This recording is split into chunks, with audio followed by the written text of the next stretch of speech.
ఆండాలమ్మ అందంతో పాటు హైట్ ఓ అరడుగు ఎక్స్ట్రా ఉంటే 2 రాష్ట్రాల యువత నీకోసం యుద్ధం చేసేది. ఎక్కడో సెల్ఫ్ డబ్బా స్మెల్ వస్తుందేంటి? ఆండాలమ్మ ఈ నగరు ఎలివేషన్ ఇంటరప్ట్ చేస్తూ ఆండాలమ్మ వస్తున్న ఆదివారం అరవకండి. బి సి డి నీ అందాన్ని చూసి చూసి ఆ అద్దమే అలిసిపోయి ఉంటుందిగా. ఆదివారం అబద్ధాలు ఆపండి. సండే సిగ్గుపడకండి.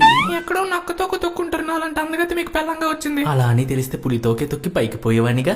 పొద్దు పొద్దున్నే పరాచకాలు. అందంతో నువ్వు చేయట్లేదా అరాచకాలు? ప్రాస మీ ఇంటి పేరా? సొగసు నీ సొంత ఊరా? పాడు. పాడతా.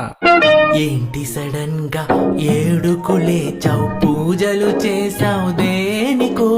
కంపు నైటీతో తిరిగే నువ్వు సిల్క్ సారీ కట్టావు దేనికో? కంపు నైటీతో తిరిగే నువ్వు సిల్క్ సారీ కట్టావు దేనికో? ఏంటి సడన్ గా ఏడుకులే చావు పూజలు చేసావు దేనికో? పేరడితో గారడీ చేశారుగా, గిటార్ పట్టుకుని వచ్చారంటే గట్టిగానే ప్లాన్ చేశారు. ఏంటి సంగతి? క్రికెట్ మ్యాచ్ ఉంది, పోయి పొద్దుపోయికొస్తా. అదే ఆదివారం సంగతి. పాట పాడింది పూట మాయమైపోడు కోసం 5 దాకా ఆడతారు, 6 దాటితే ఐపీఎల్ అంటారు. 7 అడుగులు నాతో ఎందుకేశారు? ఆదివారం అష్టదిగ్బంధనమే. అది కాదు అండాలమ్మా. బ్యాట్ పట్టుకుని పోతే నేను బరణం దాకా పోతా. మూసుకొని మటన్ తీసుకురండి. ఓ దీనికి చికెన్ తిన్నోళ్ళు పేదోళ్ళు కదా.